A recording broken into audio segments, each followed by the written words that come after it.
tonight we're going to have Cody, a local young man from the Linn County area, talk about his experience from a DUI crash. The whole goal is to educate people so hopefully we can prevent that from happening in the future. One of my officers, Officer Lee, he's not here right at this time, he's on his way. He has probably had 30 DUIs in Coburg in the last 2 months. DUIs, alcohol, marijuana, prescription medication, and everything in between. So it's a real problem, and the ages vary. Elderly gentlemen down to 19, 20-year-old kids. So tonight I'm going to let Cody just run with it. It's his show, it's his experience. So he's going to be the presenter tonight. Please, we bought lots of cookies, coffee, juice, eat it all so the police department doesn't have to. That's a good waste.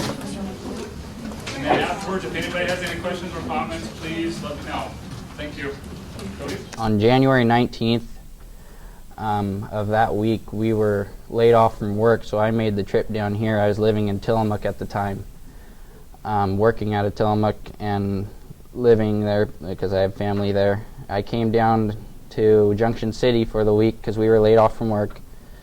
Got together with some friends because I used to go to Harrisburg High School my freshman and sophomore year, and then moved to Tillamook. I got a hold of some of my old friends. We got together, got some beer and hard alcohol, and we started drinking just by driving around in one of the cars. Waited till my parents went to bed, went to my house, and they were in bed, so I had a few friends come over, and we were drinking downstairs while they were upstairs sleeping. Putting that there, my mom owns a business, and I put her business in jeopardy by doing that. And then on top of that, my stepdad, he is a Linn County sheriff.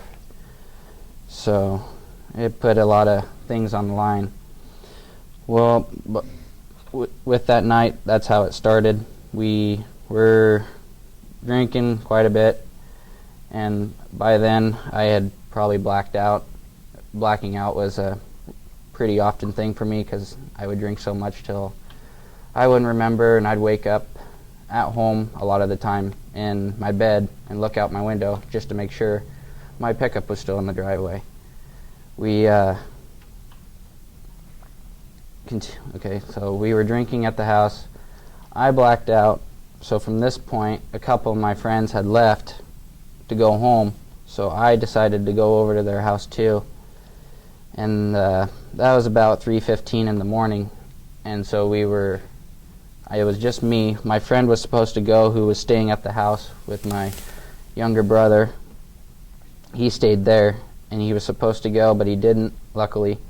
And so I got in my pickup and drove from Junction City through Harrisburg and got to Powerline Road, where I was just going from trying to get to Herman Road there, and I wrecked not even a mile from where I was going.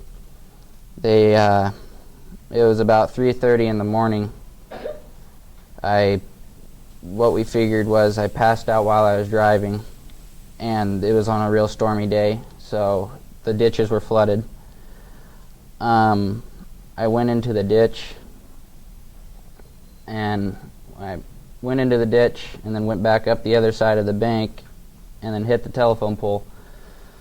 And when I hit the telephone pole, it caused the truck to stand up, smack the telephone pole, and then roll a bunch of times. So the cab of the truck actually ate the telephone pole. I wasn't wearing a seat belt, and some passerbyers were driving by that morning. They were out checking the roads for the school district to see if the roads were flooding and if they were going to have to close or delay school. And they came upon my truck upside down in the ditch, nose in the water and the bed facing towards the road.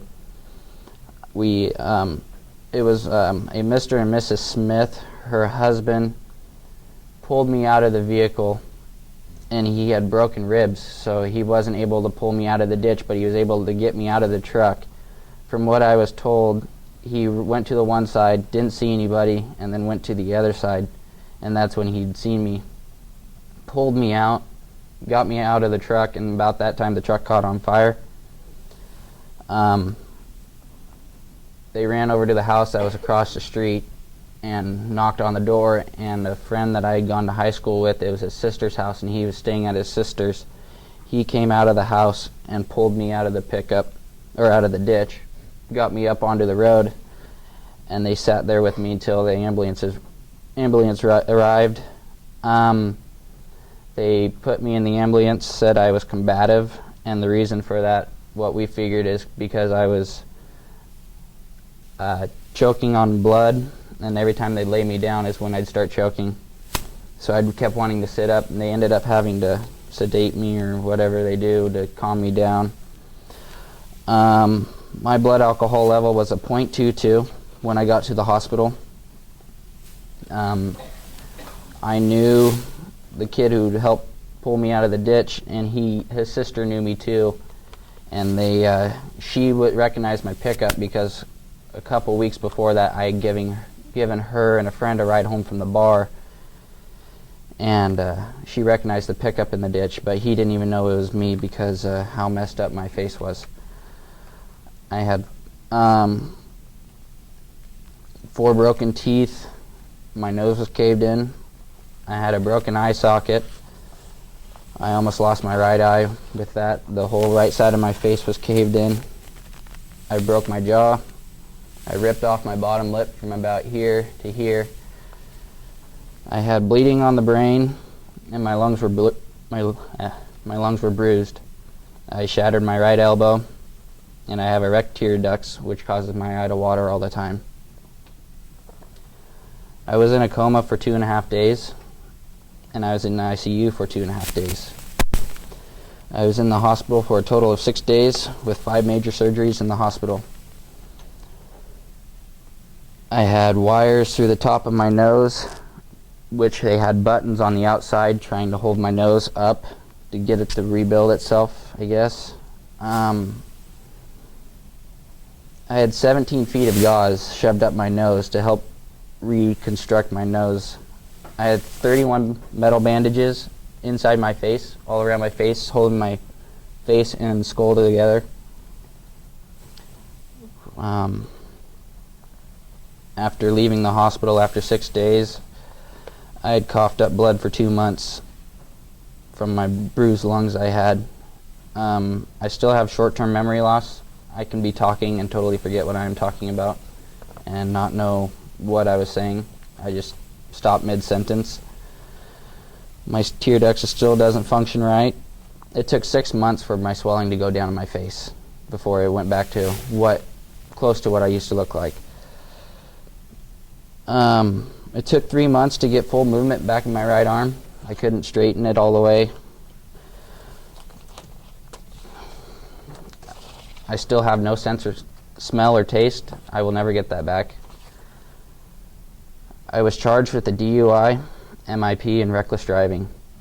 I have a breathalyzer in one of my vehicles that I drive now. I have to have that for a year. I got $7,700 in fines to the Linn County. My hospital bills were over $300,000 just for those 6 days I was in the hospital. I still get regular lip injections right here for my scars to soften them. I still need to get my tear ducts fixed. Going through 16 weeks of diversion and I'm on probation for 1 year. And putting all this together, I was 19 when I wrecked. Wasn't even 20 years old yet. All my fines and diversion classes I have to pay out of pocket. I go to my classes once a week, and I get random UAs for alcohol and drug tests. All I can say is from this whole learning experience is it's not worth it. I mean, I am very thankful I didn't kill somebody else. My friend was supposed to go with me, and I could have killed him. It's just a life lesson that I'll never forget. I had my pistol in the door of my pickup loaded and all 7 rounds had gone off from the fire. So it's just things like that that you don't think of. But I put a slideshow together too for you guys to see everything. There's some pretty graphic pictures in here.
So that's my presentation about drinking and driving, and all I have to say is think before you drink, always have a designated driver.